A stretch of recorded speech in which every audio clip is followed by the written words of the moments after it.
Welcome. This is the Midlife Rising podcast. Sleep, it's so elusive in your 40s and 50s. You know the story, especially that 2:00 in the morning, wake up when you're lying awake and your mind starts spinning and spiraling and thinking about what you didn't say, what you wish you said, worrying about something in the future, problem solving. And so in today's episode, we are going to talk about why this is happening, why it gets worse in midlife and with perimenopause, the biggest mistake that you're making to try to stop it, and what to do instead. So if you're having trouble sleeping, stay tuned. You're a woman over 40 who spent your life being the one who holds it all together. But now your body's changing and your soul is done pretending everything is fine. Welcome to Midlife Rising. We're your hosts, Sherry and Jen, twin sisters and modern medicine women, here to help you rewire your stress response, balance your hormones, and reclaim your feminine power. Every episode is a rebellion against the rules you never agreed to and a return to yourself. Join us where midlife isn't a crisis, it's a catalyst. Almost every person I talk to is talking about sleep. What about you, Jen? Yep. Everybody talks about how they're waking up at 2:00 in the morning and they can't fall back to sleep. Like every woman that I know. That's my age. It's not just that. Sometimes it's also the not being able to fall asleep or waking up at the crack of dawn when you know you haven't had enough sleep. So there's other parts of it.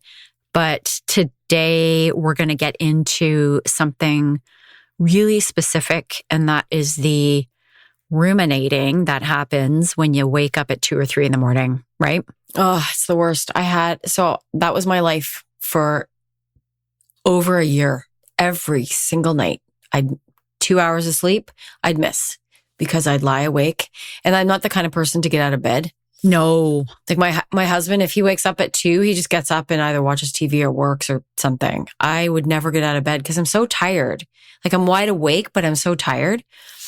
And then the brain would start going. Tired but wired, right? I wouldn't have said it that way back then, but yeah, it's that feeling of sort of like tossing and turning. My feet I couldn't get my feet to lie still. Like I couldn't relax. Yeah. We know that part of this, I mean, there's lots of physiological reasons and backing behind that. And we talk about that on some other podcasts. Today, we want to focus in on what's happening in the brain, because quite often it's ruminating. It's going over a subject or something that has happened, and that just keeps running through it like it's like a movie on replay. After a year of doing this, I narrowed it down to basically 4 things. It's either going back to a conversation you had and replaying it, or replaying a situation and wishing it were different. It's trying to solve a problem. It's worrying about something in the future, like some uncertainty that's going to happen, or planning. Yeah, I think that's probably a good categorization, Jen. Yeah, like planning what you're going to do, what you're going to say, imagining a future situation. So yeah, like 3 of them are in the future and 1 of them is in the past. Okay, so why don't we delve into this a little bit and talk about how this is showing up for women. So when you're lying in bed, what does the past look like? Ruminating about the past. First, let's just talk about what this looks like. So like for me, and we hear this from our clients all the time, it's waking up what tends to be almost the exact same time every single night. Like for me, for a while there, so I'd go to bed at 9:00, as I do, and then I'd wake up at 11:30 for about half an hour. And then I'd wake up again at like 2:07 or 2:11. And it was every single night, almost to the minute, until I stopped looking at the clock. Eventually I'd stop looking at the clock and I'd be like, maybe if I don't move and I just lie perfectly still, my body will stay relaxed and I'll go back to sleep. That didn't work either. And eventually I'd start to fidget and my feet would get itchy. So then you lie there fidgeting and tossing and turning for about 2, usually even more than 2.5 hours.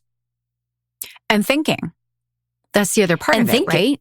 It's your brain is active and doing one of those 4 things, worrying about something that happened in the past, or for me, it's I'm thinking about a conversation that I had, someone who mistreated me, and I'm like, oh, this is what I would have said.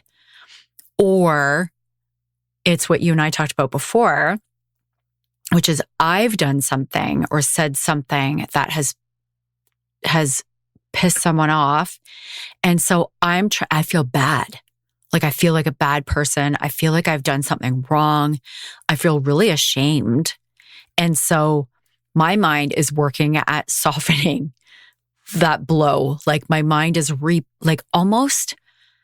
it's almost like it will change the story a little bit. Like it will try to soften language that I use. But what if I had said it this way? Like they would have, like it's almost like it's changing the story. It is. Trying to make myself feel better. Yeah. I've also noticed my brain doing that. It tries to change this. Like if I don't like what I said or did, then I'm trying to change the story. Yeah. And not consciously. It's more like it's like this subconscious need to find a different way to present it. It's like reframing or it perceive almost. It. Mm-hmm. I mean, just to explain what ruminating is, it's that feeling of spiraling. And it doesn't always necessarily start that way. That's the other thing I've noticed. Like I used to say, well, I'm not even stressed. Like I'd wake up in the middle of the night, not because I woke up thinking about a problem or like I was dreaming about it or something. Like I woke up with my mind calm and then my brain would start going. Yeah. It's a bit of a chicken and egg scenario, right? Like you wonder which actually came first. Did I wake up because, like, why did I wake up? And now am I just staying awake because now I've thought about this thing because I was awake? Or was this something that I hadn't processed during the day? And so now my mind is waking me up because it's trying to process it. Yeah. And it can be all of those things. And it's a system. Like cortisol is, the thoughts can raise the cortisol in your body. And the cortisol can cause the thoughts to race because cortisol will make you look around for threats. And those are what the threats are in today's world. When we don't have predators, at least not in most parts of the world, then the threats are different. It could be the problems we have to solve. And more commonly, it's the feelings we want to avoid. Well, so this is what I really want to get into, Jen. Because I think this is the crux of it all. It's the feelings that you want to avoid. That's why our brain wants to reframe what we said or try to soften what we said or try to change the intention or... Like it never fails for all four of those. So let's walk through all four of them and just like think about that, how it's always avoiding an emotion. So if we start with that one you're talking about. So had a situation, didn't like what you said or did, and now your mind is playing it out, trying to change it because our brains don't know that what is in the past isn't real. Our primitive brain thinks that we can go back and change it, even though we know that's ridiculous. Yeah. And that's exactly what I'm doing when I'm in that situation. And most of the time, what I'm trying to avoid, the feeling is a feeling of shame. I'm ashamed of something that I have done or said that of course it wasn't intentional, but I've got this one story in my head that I'm kind of like, I felt so bad that I had hurt somebody when I didn't mean to hurt them. So I didn't mean to. The intention wasn't to do that, but I still felt this deep shame for doing that. And not every woman actually would voice that as shame to begin with. It usually comes out as guilt. Like I feel guilty because I said this thing that I shouldn't have said it. And I feel bad. I feel bad, which tends to translate in our subconscious as I'm a bad person. And that's an identity problem. Like we don't want to feel like a bad person. And being a bad person, like there's a difference between doing something bad and being bad. And it's I am a bad person. that creates the shame. Yeah. And that is like, I don't even know if people would use the word guilt. They would just say, I feel so bad that I've done this. And it feels, I chatted with a few people after I did this particular thing that I'm not ready to talk about yet on the podcast. But I did talk to a few people about it, and we all agreed that it's this icky feeling in the gut. It's it's right in, the place, now that I know where we feel shame, we feel it in the womb space. And that's where I feel the ickiness.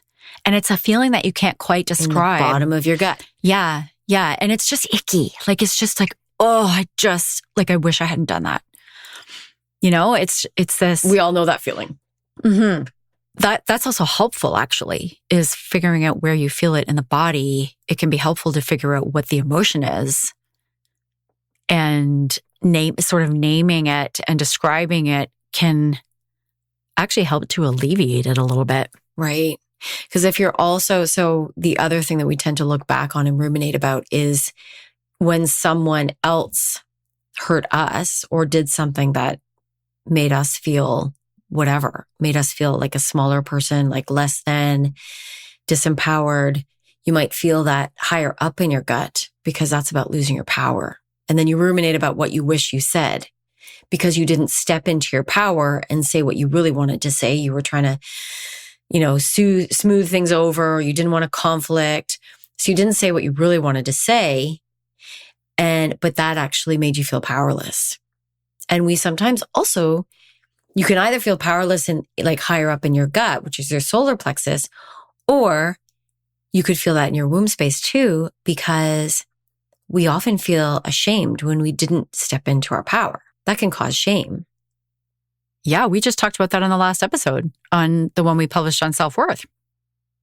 Yeah, when you don't step into your power and set a boundary or say what you really mean, then you can feel shame. And then you're ruminating because you're trying to avoid that feeling of shame, that deep-seated feeling. I think there's definitely that, Jen.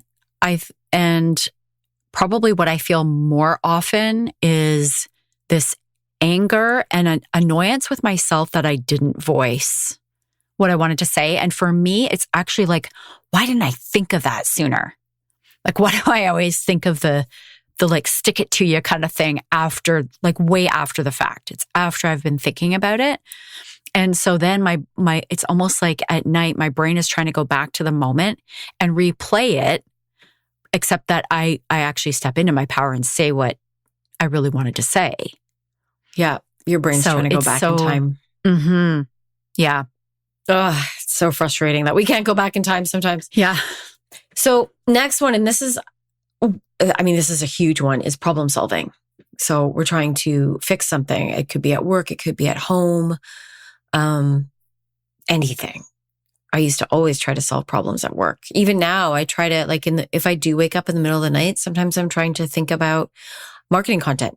That's one of the biggest, one of the hardest things that I find in our business. And so I lie there running scenarios in my head, trying to solve this problem of what are we going to say? How are we going to say it? So that's a big one. And the emotion, we can look at it as we're trying to solve this external problem. And in reality, we're still trying to avoid something we fear. A consequence, like I got to solve this problem or something. That's the part that's not conscious. Like we don't go around thinking, if I don't solve this problem at work, I'm going to lose my job. And then I'm not going to be able to put food on the table. Like we don't think that consciously. We think I need to solve this problem because I got to solve it. This is my job. It's my responsibility. And yet when we're ruminating, it's the limbic brain, that primitive brain that's being activated that goes into survival mode. So it's looking for, okay, how do I survive? And it's looking for threats to survival too, right, Jen? Like that threat, like if I don't solve this problem, then I may not look very competent at work. And then I might lose my job. And then how will I make money? Like you said, we don't go through that process. It happens in a split second, but it's there and we're not conscious of it. But our limbic brain, our primitive brain is going through that process and looking for the threats to our survival, which in our day and age, it's money, it's security and safety. It's like even food. If I don't have money, then I can't buy food for my family. So it's so interesting. That actually came out in a client call one time when we started talking about something as simple as, it does come out all the time. In this one particular scenario, I just asked her, why didn't you take your supplement? That was her only job for the 2 weeks, was just go and get the supplement that you've already purchased and start taking it every day.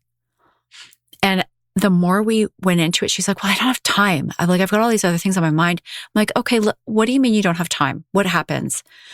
Well, I'm at work and my boss wants me to do a 5:00 meeting. Okay. And why are you taking the 5:00 meeting? Well, I'm afraid to say no. I can't say no to him. Why not? And out of that came this, well, then I'll lose my job. And I don't, what if I lose my job? I don't have the networks that I used to. We were in the middle of COVID. So everybody was keeping to themselves. And so there was this fear that came out of that was just, we were talking about why she's not taking a supplement. It's something so simple. Yeah. So it's not really a ruminating story, but it is a very good example of following the path of the conscious thought to the subconscious or unconscious belief or the fear. Yeah. Unconscious fear. Yeah. So when it comes to problem solving, we also could do that because we're trying to avoid an emotion. So we've got a client who's always worried about her reputation. This is my reputation's going to be on the line. So she does all these things and goes way beyond what's called for because this is her brand and her reputation. And that is not only if it, we've worked it backwards with her too. And it does come down to a fear of of losing clients and not having any money. And she's also said, I would die of embarrassment. She's afraid of the shame of if I make a mistake, then that's going to be embarrassing. And let's just there's a difference between embarrassment and shame. I think a lot of the time we talk about shame as embarrassment. It's either I feel bad or I'm embarrassed in front of people. And I think that embarrassment, I think this goes back to something Brené Brown said in Atlas of the Heart, was embarrassment is a feeling that you get around something that you did. And the shame is, like you said, around being a bad person. Something you are. Or something you think you are. It's more of an identity. Mm-hmm. Yeah. In the beginning, you described that as fear of the future or ruminating about the future. So we ruminate about the past, we ruminate about the future. And that's what that is problem solving. It's fearing something is going to happen if you don't get this problem solved. It's uncertainty about the future that we're really talking about. That's in that category, right? Yeah. And it's the same with planning, planning your day, planning what you're going to eat tomorrow, planning, it could be really simple things, or it could be planning what you're going to say. There's going to be a hard conversation you have to have or a presentation. Planning is also trying to control what's going to happen because we don't like that uncertainty. Yes, that is so true. Even planning to set a boundary. So it's the same thing. It's a fear of consequences, whether they're real or perceived. And it's a fear of potential emotions that you don't want to feel. So if I planning to set a boundary, I'm going to say no to this person when they come to me with another 5 p.m. Phone call for a deadline that I have to hit tomorrow. I'm going to set that boundary because I don't want to work late and I don't want to resent that person. it's complicated, but it's something that you are fearing that could happen in the future. So can I give another example, Jen? Because something that I do often is when I'm heading into a week where I know I'm short on time, that's when I start ruminating and planning. So I could spend the 2 hours when I'm awake. And really what I'm doing is stressing in the middle of the night. Yeah. Yes. I'm awake for many more hours during the day. But when I'm awake for those 2 hours during the night, I could spend that entire time thinking about like meal planning, thinking about what am I going to make for dinner and how can I make this fast and easy and still healthy. So I'll be running through, like scanning my list of different meals and recipes and things. What am I going to do? And when am I going to cook those? And it seems so silly when I'm talking about it, but it's... It does actually, but it's not. It's very common. Yeah. And it could be like sometimes it's meal planning, but other times it's planning out, okay, I've got to get all these things done at work. And so I'm going to do this then, and I'm going to do this at that time, and I'm going to do this. And that's how I'm going to fit this all in. And that's that's another fear of the future. It's the uncertainty that I'm going to be able to get everything in that I quote unquote need to get done, that I want to get done. And so there's fear that I'm not going to fit it all in, or fear that something's going to happen if I drop one of those balls, if something doesn't get done. So it's still a fear, isn't it? Yeah. And that comes down to the subconscious. Like the only thing we're thinking is, I just have to get all this done. We're not thinking about what happens when you don't get all of it done, or why all of these things must get done. Like we're not in the middle of the night, you're not thinking about what you could drop. No, exactly. So that's very close to just worrying about the future, which is the fourth one. It's just like, what if this happens? If your parents, like at our age, we've got parents who are in their 80s. What if they get ill? Worrying about like, what could this be? Even in our own bodies, like, what is this thing? I've got this thing, like my neck is popping right now. It's like suddenly just making a lot of noise and I'm worried about it. And I'm not thinking about what it could potentially be. I'm just like, what is that? I don't like that. Why is that happening to me? That's just kind of more of a general sense of worry over stuff. And yet it's which still is very natural. Of course. And yet any kind of worry still comes down to some fear of uncertainty, some fear of the future. Yeah, for sure. I haven't actually dug into like, why am I so afraid of this neck popping? Like, I think it's more like, it's like, what is happening in my body? Is there something wrong with me? So once I dig into that, it is. It's like it's a fear for my health. It's a fear that I'm going to lose, I don't know, movement in my neck, or it's going to get painful, or some aspect of your health. Mm-hmm. So yeah, you're right. Like the three future ones tend to come down to uncertainty, and it's an underlying fear of either consequences or an emotion for all four of them. So I think we've given a pretty good idea of the main ways that rumination comes up. And the reason that we've been talking so much about what's underneath it is because of the way that we solve this problem. Right. And the way that we try to solve it is just by pushing these thoughts away, right? Yeah. Yeah, exactly. And that's what we tend to hear out there. Like, the whole gratitude and positivity movement and, in manifesting, it's always like, we have to be in a state of abundance to manifest abundance, or you need to be in a state of gratitude all the time. And that's actually not possible, because if you're pushing negative thoughts or feelings away, you're not going to feel true positivity or gratitude. So in this case, if you're ruminating and you're trying to push the thoughts away, then all you're doing is bottling them up. Mm-hmm. And you can't, it's very difficult. It's very difficult to think about positive things when you have these very loud thoughts in your mind.